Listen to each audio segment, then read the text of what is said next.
സങ്കീർത്തനം 56 വാക്യങ്ങൾ 3-4.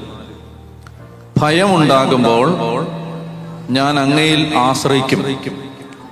ആരുടെ വചനത്തെ ഞാൻ പ്രകീർത്തിക്കുന്നുവോ ആ ദൈവത്തിൽ ഞാൻ നിർഭയനായി ആശ്രയിക്കുന്നു. മനുഷ്യന് എന്നോട് എന്ത് ചെയ്യാൻ കഴിയും? അപ്പൊ ഭയമുണ്ടാകുമ്പോൾ ഞാൻ എന്ത് ചെയ്യും? ഞാൻ ആരുടെ വചനത്തിലാണോ ഞാൻ ആശ്രയം വെച്ചിരിക്കുന്നത് ആ ദൈവത്തെ ഞാൻ എന്ത് ചെയ്യും?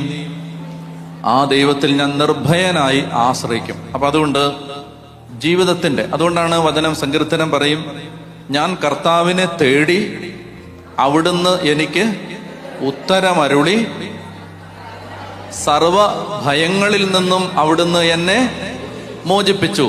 ദൈവത്തെ തേടിയപ്പോൾ ദൈവം എന്ത് ചെയ്തു?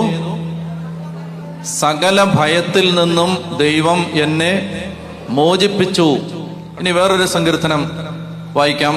16-ാം സങ്കീർത്തനം 8-ാമത്തെ വാക്യം. കർത്താവ് എപ്പോഴും എൻ്റെ കൺമുമ്പിലുണ്ട്, അവിടുന്ന് എൻ്റെ വലതുഭാഗത്തുള്ളത് കൊണ്ട് ഞാൻ കുലുങ്ങുകയില്ല.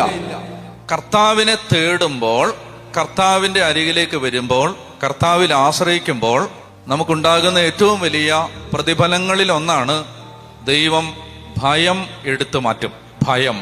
ഇന്ന് ഒരുപാട് മനുഷ്യർ, ഒരുപക്ഷെ നിങ്ങൾ ഇവിടെ ഇരിക്കുന്നവരിൽ പലരും ഭയത്തിലായിരിക്കും. ഭയം, ഒരുപാട് കാര്യങ്ങളെക്കുറിച്ച് ഭയം ഉണ്ടാവാം. മനുഷ്യരെ പേടിയുണ്ടാവാം, കടബാധ്യതയെ ഭയം ഉണ്ടാവാം, മരണത്തെ ഭയം ഉണ്ടാവാം, രോഗത്തെ ഭയം ഉണ്ടാവാം, പിശാചിനെ ഭയം ഉണ്ടാവാം, ഇഴജന്തുക്കളെ ഭയം ഉണ്ടാവാം, മൃഗങ്ങളെ ഭയം ഉണ്ടാവാം, ഭർത്താവിനെ ഭയം ഉണ്ടാവാം, മാതാപിതാക്കന്മാരെ ഭയം ഉണ്ടാവാം, മക്കളെ ഭയം ഉണ്ടാവാം. മക്കളെ ഭയമുള്ള ആളുകളുണ്ട്. എന്നോട് അമ്മച്ചിമാര് പലരും പറഞ്ഞിട്ടുണ്ട്, പേടിയാണ്, ഈ വീട്ടിൽ കിടന്നുറങ്ങാൻ പേടിയാണ്, അവൻ ചിലപ്പോൾ എന്നെ കൊല്ലും. അപ്പനെ പേടിയുള്ള മക്കള് എന്നോട് പറഞ്ഞിട്ടുണ്ട്, ചിലപ്പോൾ ഞങ്ങളെ ഇന്ന് രാത്രിയിൽ അപ്പൻ കൊല്ലും.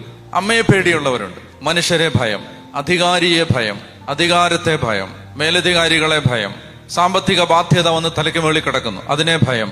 അപ്പൊ ഇതെല്ലാം, ഈ ഭയം മനുഷ്യന്റെ അകത്ത് കിടപ്പുണ്ട്. ഭയം. ധൈര്യമായിട്ട് ജീവിക്കാൻ നിങ്ങൾ ആഗ്രഹിക്കുന്നോ? ധൈര്യമായിട്ട് ജീവിക്കാം. അതായത് ഭയപ്പെടുത്തുന്ന സാഹചര്യങ്ങൾ അപ്പോഴും നിങ്ങളുടെ കൺമുമ്പിൽ ഉണ്ടാവും, പക്ഷെ നിങ്ങൾക്ക് ഭയം ഉണ്ടാവില്ല. നാളെ എന്താണ് ചെയ്യേണ്ടതെന്ന് മാനുഷിക ഭാഷയിൽ നിങ്ങൾക്ക് അറിഞ്ഞുകൂടാ. അപ്പോഴും നിങ്ങൾക്ക് ഭയം ഉണ്ടാവില്ല. ഭയം ഉണ്ടാവാതിരിക്കാൻ ആര് സഹായിക്കും? കർത്താവ് സഹായിക്കും. ഇനി ഒരു കാര്യം കൂടെ ഞാൻ പറയാം. ഭയമില്ലാതായാൽ നമ്മൾ ഒത്തിരി കാര്യങ്ങളിൽ മുന്നോട്ട് പോകും. ഭയം ഉള്ളത് കൊണ്ടാണ് പല വഴികളും നമ്മുടെ കൺമുമ്പിൽ തെളിഞ്ഞു വരാത്തത്. ഭയമുള്ളത് കൊണ്ടാണ് നമ്മുടെ കൺമുമ്പിലുള്ള വഴികളെ നമ്മൾ പ്രയോജനപ്പെടുത്താത്തത്.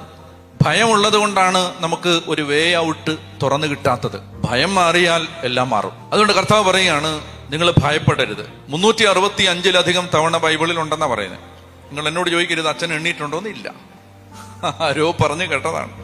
365 തവണ ബൈബിളിൽ ഇതുണ്ടെന്ന്. എന്ത്? ഭയപ്പെടണ്ട, ഭയപ്പെടരുത്. 365 തവണ ഇത് ബൈബിളിൽ ഉണ്ടെങ്കിൽ, അത് അങ്ങനെ ആവർത്തിച്ച് പറഞ്ഞിട്ടുണ്ടെങ്കിൽ അതിന് ഒരു കാര്യമുള്ളത് കൊണ്ടാണ്. ബൈബിളിൽ അങ്ങനെ ഒരുപാട് വിശദാംശങ്ങൾ പറയുന്ന ഗ്രന്ഥമല്ലിത്. എല്ലാം കാച്ചിക്കുറുക്കി പറയുന്ന ഗ്രന്ഥമാണിത്. ഞാൻ നിങ്ങളോട് സൂചിപ്പിച്ചിട്ടുണ്ട്. അതായത് നമുക്ക് വോളിയംസ് എഴുതാവുന്ന കാര്യങ്ങൾ ചിലപ്പോൾ ഒരു സെന്റൻസിൽ പറയുന്ന പുസ്തകമാണ് ബൈബിൾ. അപ്പൊ അങ്ങനെ ഒരു ഗ്രന്ഥത്തിൽ 365 തവണ ഇത് ആവർത്തിച്ചിട്ടുണ്ടെങ്കിൽ അതിനൊരു ഉദ്ദേശമുണ്ട്. എന്താ കാര്യം? ദൈവത്തിനറിയാം മനുഷ്യനെ ഗ്രസിക്കുന്ന അടിസ്ഥാന വികാരം ഭയമാണ്. പാപം ചെയ്ത മനുഷ്യന് സംഭവിക്കുന്ന 2 ദുരിതങ്ങൾ ഉൽപ്പത്തിയിൽ കാണുന്നുണ്ട്. ഒന്ന്, പാപം ചെയ്തു കഴിഞ്ഞപ്പോൾ അവരെന്ത് ചെയ്തു? ഒളിച്ചു. പാപത്തിന്റെ ആദ്യത്തെ അനന്തരഫലമാണ് ഭയം.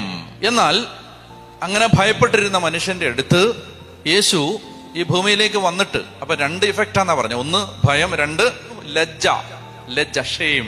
ഒന്നാമത്തേത് ഭയം, രണ്ടാമത്തേത് ലജ്ജ. അപ്പോൾ ഇങ്ങനെ പാപം ചെയ്ത മനുഷ്യൻ ഭയത്തിലും ലജ്ജയിലും കഴിയുമ്പോൾ, യേശു പാപത്തിന് പരിഹാരമായി ഈ ഭൂമിയിലേക്ക് വന്നു കഴിയുമ്പോൾ, കർത്താവ് ശമശിക മനുഷ്യനോട് ആവർത്തിച്ച് പറഞ്ഞ ഒരു വാചകമുണ്ട്. എന്താണത്? ഭയപ്പെടരുത്. ഞാൻ 2-3 വാക്യങ്ങൾ വായിക്കാം. മർക്കോസിന്റെ സുവിശേഷം 4-ാം അധ്യായം 39-ാമത്തെ വാക്യം.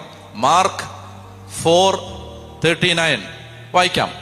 അവൻ ഉണർന്ന് കാറ്റിനെ ശാസിച്ചുകൊണ്ട് കടലിനോട് പറഞ്ഞു, അടങ്ങുക, ശാന്തമാവുക. കാറ്റ് ശമിച്ചു, പ്രശാന്തതയുണ്ടായി.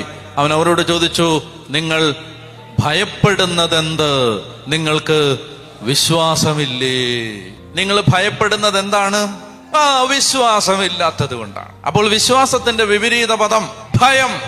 Opposite word of faith is not unbelief but rather it is fear. ഭയം. ഭയമാണ് വിശ്വാസത്തിന്റെ വിപരീത പദം. അതുകൊണ്ട് ഭയം മാറാൻ എന്ത് ചെയ്യണം? വിശ്വാസം വർദ്ധിക്കണം. വിശ്വാസം വർദ്ധിക്കണം. ഇനി വേറൊരു വചനം വായിക്കാം. മർക്കോസ് 5-ാം അധ്യായം 33-34. Mark 5:33 and 34. ആ സ്ത്രീ തനിക്ക് സംഭവിച്ചത് അറിഞ്ഞ് ഭയന്ന് വിറച്ച് അവന്റെ കാൽക്കൽ വീണ് സത്യം തുറന്നു പറഞ്ഞു. 34. അവൻ അവളോട് പറഞ്ഞു, മകളെ, നിന്റെ വിശ്വാസം നിന്നെ രക്ഷിച്ചിരിക്കുന്നു. സമാധാനത്തോടെ പോവുക, വ്യാധിയിൽ നിന്ന് വിമുക്തയായിരിക്കുക. 36. അത് കേട്ട് യേശു സിനഗോഗ് അധികാരിയോട് പറഞ്ഞു, ഭയപ്പെടരുത്, മറിച്ച് എന്ത് ചെയ്യണം? വിശ്വസിക്കുക മാത്രം ചെയ്യുക. അതായത് കർത്താവ് പറയാണ്, ഭയപ്പെടരുത്, പിന്നെന്ത് ചെയ്യണം? വിശ്വസിക്കുക മാത്രം ചെയ്യുക. എന്തിനാണ് ഞാനിത് പറയുന്നത്? ഭയമുള്ള ആരോ ചിലർ ഇതിനകത്തിരുന്ന് ഞെരുങ്ങുന്നുണ്ടെന്ന് എനിക്ക് ആത്മാവിൽ വ്യക്തമായി മനസ്സിലാവുന്നുണ്ട്. അവരോട് ഞാൻ പറയുന്നു, ദൈവം പറയുന്നു നിങ്ങളോട്, നിങ്ങൾ എന്നോട് പറഞ്ഞില്ലല്ലോ, നിങ്ങൾ ഭയം കൊണ്ട് ഇന്ന് രാത്രി, നാളെ, മറ്റന്നാൾ സംഭവിക്കാൻ പോകുന്ന കാര്യങ്ങളല്ല, ഈ മാസം സംഭവിക്കാൻ പോകുന്ന കാര്യം അല്ലെ, ഇത് കഴിയുമ്പോൾ എന്ത് സംഭവിക്കും എന്നൊക്കെ ഓർത്തിട്ട് ഭയപ്പെട്ടിരിക്കുന്നവര് ഇതിനകത്തുണ്ടാവും. ദൈവത്തിന്റെ പരിശുദ്ധാത്മാവ് നിങ്ങളോട് പറയുന്നു, ഭയപ്പെടണ്ട, വിശ്വസിക്കുക മാത്രം ചെയ്യുക. ജീവനോടെ ഒരു ദൈവം നിങ്ങളുടെ മുമ്പിൽ ഉണ്ടെന്ന് വിശ്വസിക്കുക മാത്രം ചെയ്യുക. അതുകൊണ്ട് 4 വചനങ്ങൾ ഞാൻ പറഞ്ഞു. 1, ഭയമുണ്ടാകുമ്പോൾ ഞാൻ എന്ത് ചെയ്യും? ഞാൻ കർത്താവിൽ ആശ്രയിക്കും. 2, ഞാൻ കർത്താവിനെ തേടി അവിടുന്ന് എനിക്ക് ഉത്തരമരുളി സർവ്വ ഭയങ്ങളിൽ നിന്ന് അവിടുന്ന് എന്നെ മോചിപ്പിച്ചു. ഇനി പുതിയ നിയമത്തിലേക്ക് വരുമ്പോൾ കർത്താവ് പറഞ്ഞു, ഭയപ്പെടരുത്. എന്ത് ചെയ്യണം? ഭയപ്പെടരുത്, വിശ്വസിക്കുക മാത്രം ചെയ്യുക. അപ്പൊ അതുകൊണ്ടെന്ന് കരങ്ങൾ ഉയർത്തി.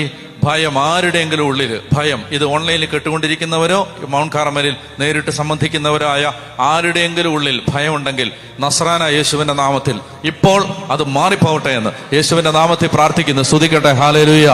യേശുവേ സ്തുതിക്കുന്നു. ഭയത്തിന്റെ എല്ലാ ദുർശക്തികളെയും നസ്രാന യേശുവിന്റെ നാമത്തിൽ ശാസിക്കുന്നു. ഭയത്തിന്റെ എല്ലാ ദുർശക്തികളെയും നസ്രാന യേശുവിന്റെ നാമത്തിൽ ശാസിക്കുന്നു. ഭയം ഹൃദയങ്ങളിൽ നിന്ന് മാറിപ്പോകട്ടെ എന്ന് യേശുവിന്റെ നാമത്തിൽ കൽപ്പിക്കുന്നു. ഭയം മാറിപ്പോകട്ടെ എന്ന് യേശുവിന്റെ നാമത്തിൽ കൽപ്പിക്കുന്നു. ഹല്ലേലൂയ. അപ്പൊ അതുകൊണ്ട് പ്രിയ മക്കളെ, നമുക്ക് ദൈവത്തിൽ ശക്തമായ ആശ്രയമുണ്ടായാൽ നമ്മളിൽ നിന്ന് ഭയം മാറിപ്പോകും.